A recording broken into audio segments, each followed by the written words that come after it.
ሰላም እንዴት ናችሁ? ብሩክ ኒውስን አንፎሎ እናደርግ ምናምን የምትሉ ክርስቲያኖች የሆናችሁ ሙስሊሞች በጣም እንደዚህ አይደረግም ጭራሽ። ለእኛ ብቻ ወግን ትላላችሁ። ሙስሊምና ክርስቲያን ኢትዮጵያ ውስጥ ዛሬ ነው እንደ መኖር የጀመረው።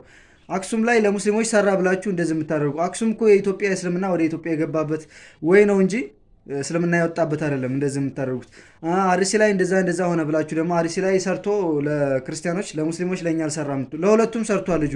ከዚህ በላይ ምን ያደርግላችሁ? በጣም እንደዚህ አይነት ነገር እንዲሰራላችሁ የምትፈልጉ ቪዲዮ በጣም ትክክል አይደለም። አንፎሎ እናድርገው ምናምን የምትሉ ካላችሁ ሙስሊሞችም ክርስቲያኖችም በጣም ትክክል አይደላችሁ። ልጁ በመጀመሪያ ደረጃ ለሁለቱም ሰርቷል። መጀመሪያ ቪዲዮዎቹን ገብታችሁ ቼክ አድርጉ። ከዛ ደግሞ በመቀጠል የሙስሊሞችን የሰራውን አክሱም ላይ ቪዲዮውን አንስቶታ ምናምን የምትሉ አላችሁ። መጀመሪያ ቪዲዮውን ቼክ አድርጉት።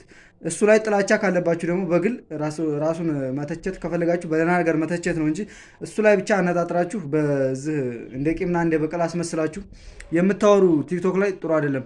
በእርግጥ ነው ቲክቶክ የሁሉም ሀሳብ እንደሚንሸራሸርበት እንደ ሚዲያ መሆኑ የግል አስተያየት ስለሆነ ብዙ ሰዎች ላይረዱት ይችላሉ።